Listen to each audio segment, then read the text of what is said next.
I'm Andrew Hawnt. Welcome to Andrew Hawnt's Rock Revival.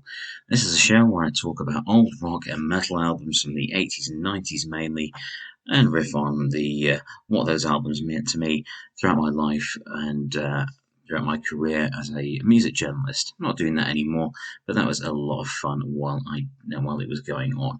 So this episode, I'm going to talk about Back for the Attack, the fourth album by Dokken.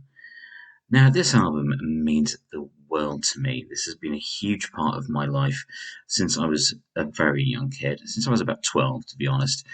Now, Dokken came into my life through somewhat inappropriate channels by me seeing the movie A Nightmare on Elm Street, Dream Warriors, the third in the series of Nightmare on Elm Street movies. And of course, the title track from that movie, Dream Warriors, was by Dokken. It played over the closing credits, and I loved that song. Back in the day, I did record it from the VHS tape by putting a tape recorder in front of the TV and just recording the closing credits to the movie so I could keep the song after the tape went back to the video store. That ages me somewhat. I know, I understand that.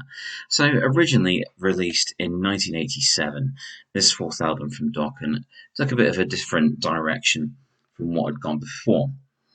So, with the first couple of albums, the self-titled album and Tooth and Nail, Dokken were a much more straightforward hard rock band. And they moved on to the what would be considered their watershed album, Under Lock and Key, that had the huge hit on there. Come on, you know the hit I'm talking about. It's In My Dreams. It also had tracks like The Hunter on there, and Lightning Strikes Again, that were hugely popular Dokken songs. Even today, still popular songs for Dokken here and now. But it's the album that followed that, Back for the Attack from 1987, that really stuck with me. And not just because of the Nightmare on Elm Street connection. It stuck with me because it's a really damn fine hard rock album. In all honesty, it almost borders on like melodic metal, not just hard rock.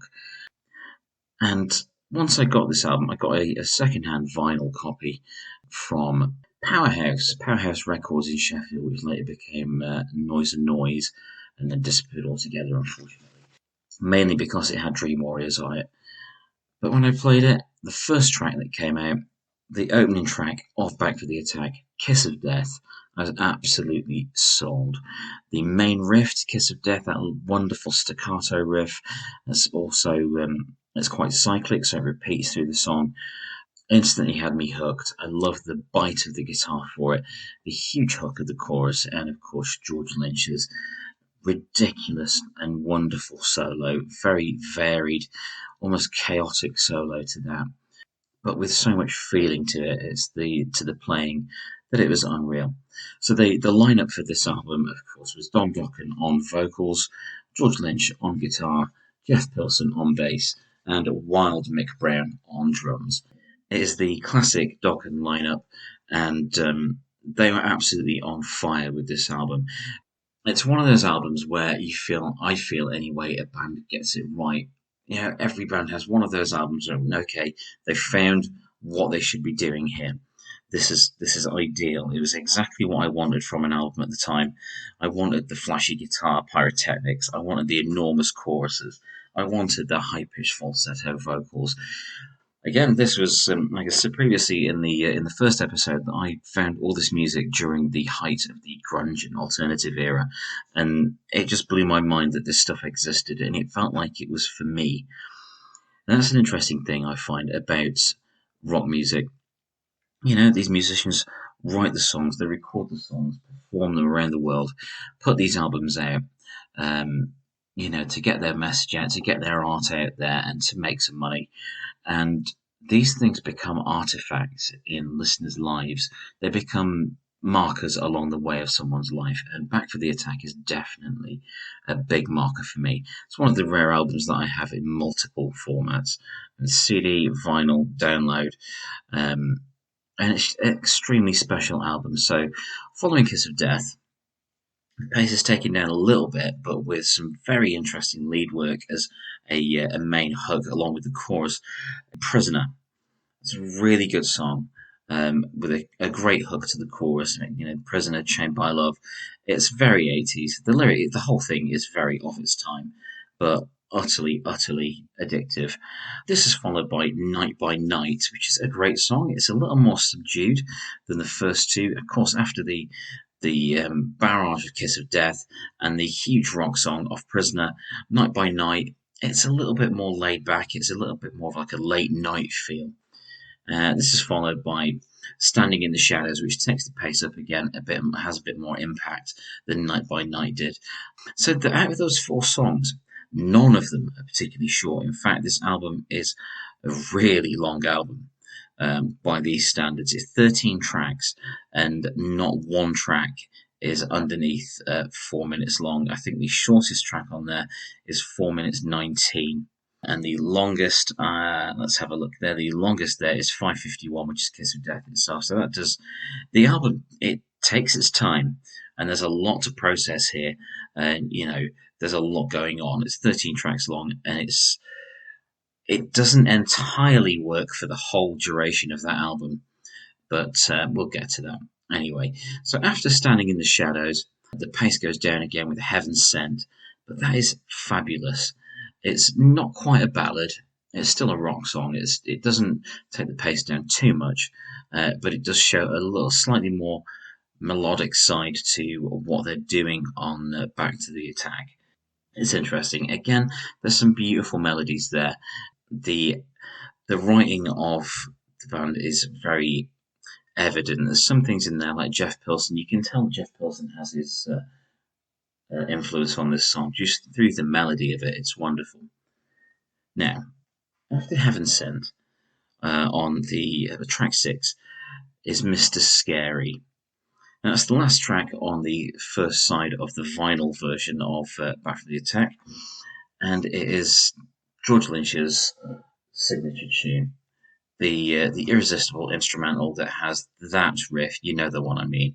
If you don't, go and listen to Mr. Scary, the original version of Mr. Scary from this album, and you'll understand what I mean and why George Lynch became such an iconic guitar player to me listening to this album.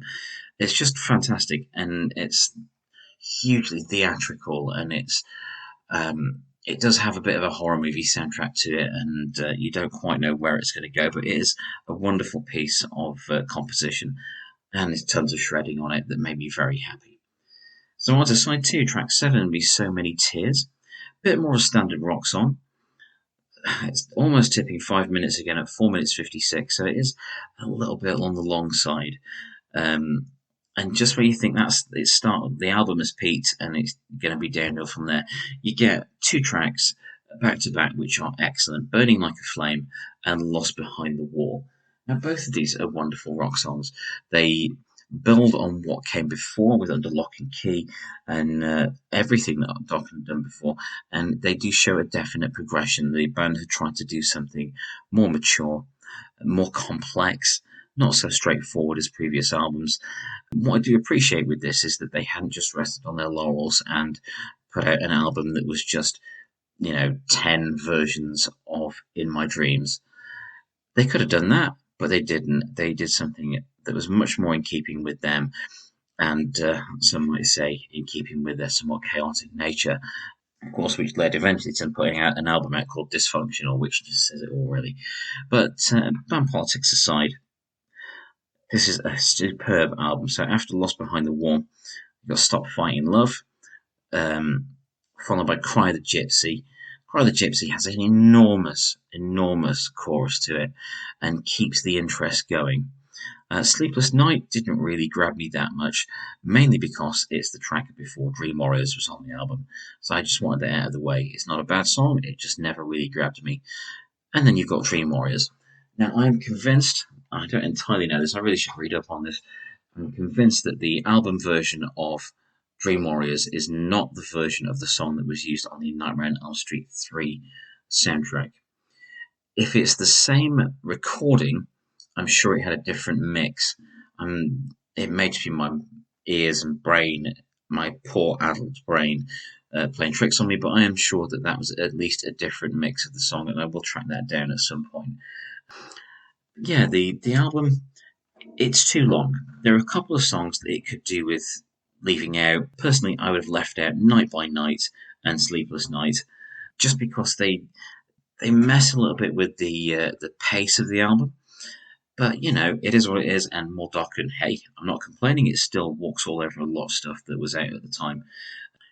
It still does, to be honest. I still love this album. It was produced and engineered by Neil Kernon, and while it is an excellent album, the songwriting is excellent. I do find that there isn't much mid-range in the sound of it. The production doesn't have much meat to it. There's not much bass to it, and the guitar is a little bit tinny. But I can let that slide because it's just so damn good. So I still listen to this. I listen to it for many years after growing up, and throughout my life, it still got spun. When I became a music journalist, did have the pleasure of interviewing two of the people that were on this album for separate interviews. The first one was George Lynch, who I interviewed for in support of his album Kill All Control, which was just released under the George Lynch name, and that was a very different album. It still had George Lynch's signature playing all over it, but there were some darker elements to that. I believe it was going to be another Salt and We album. The album was superb. Kill Control. But the main thing for me was getting to interview George Lynch, and he was really nice, very gracious, very friendly, very open man. The interview was a little bit late, and he was apologising profusely that he was late because he'd just been out shopping with the kids and the family, and I think it's so sweet. Always loved to get these little glimpses of normal life for these people that are just icons to me. Even just a few seconds of a glimpse of a normal life, I find absolutely fascinating. So he hung out with me for half an hour on the phone. Went through all the stuff about the new album and his career and whatnot. But what I really found interesting was the story about his studio in the desert. I did ask if it was true that he had a studio in the middle of the desert, and yeah, he told me that was a real thing. He had built a studio literally in the middle of nowhere, where he could stay. He could go over and stay and record and hang out. But it allowed him to walk out in the desert surrounding the studio with a guitar and play as loud as possible. And that's just awesome. That is such a great thought. It does bring to mind the shot of Slash in the November Rain video walking away from the church there with the guitar outside. And you can just imagine George Lynch stood atop some rocky outcropping in the desert, just rocking out, and that just makes me happy. But he was a very, very nice guy to talk to. And we did touch on the Dokken years and how that had all gone down, and it was just a wonderful experience. And later on, when Dokken came back with the album Hell to Pay, John Levin on guitar for that one, I got to interview Don Dokken himself.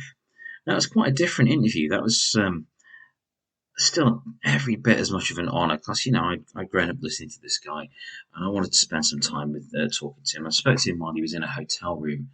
It was a very different experience to talking to George Lynch. It wasn't like I won't say he was subdued, but I could tell he was feeling a bit worn out from the amount of press he'd been having to do for this album.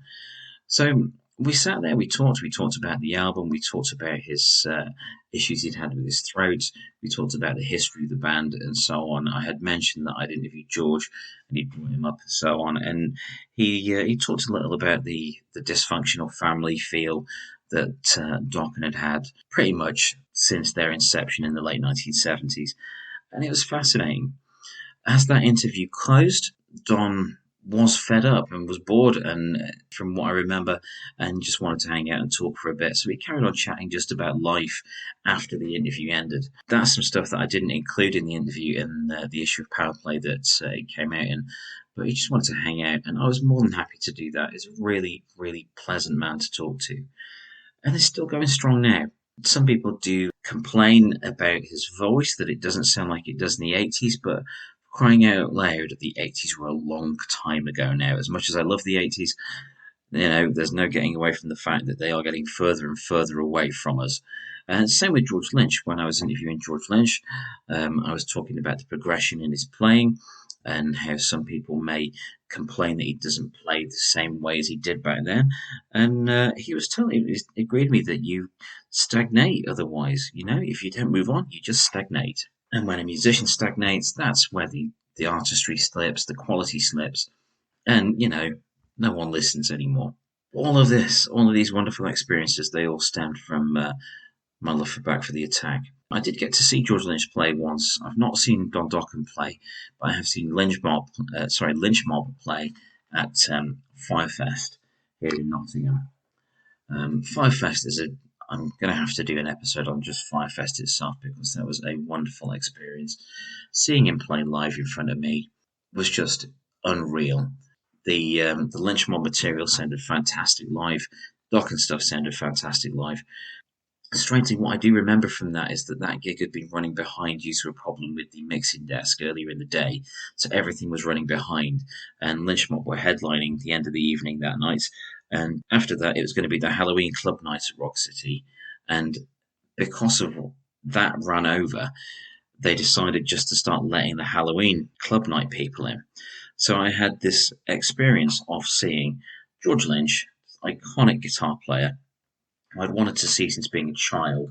Absolutely wonderful, life-defining moment seeing him play in front of me. And I looked over to my right and saw a 6 foot tall young gentleman dressed in a banana costume. So all those years, I thought, I would love to see George Lynch play. Finally got the chance to, and I spent it beside an enormous banana. You couldn't make this up. That was an experience I will never forget, though. I mean, the playing of George Lynch rather than the banana. But yeah, that was weird, mate. Back for the Attack, it remains a very important album to me. A hugely influential album throughout my life. And I don't see myself stopping listening to it anytime soon. I know the band has moved on since then. I know all the members of the band have moved on to different things. Dokken's still going. George Lynch is doing about a million different things. One of them, in fact, I was listening to earlier tonight, The End Machine. The new album, Phase 2, is just fabulous. Do check that out. But I'm grateful I've had these experiences that a lot of people don't get to enjoy. And I've really enjoyed them and I've revelled in them.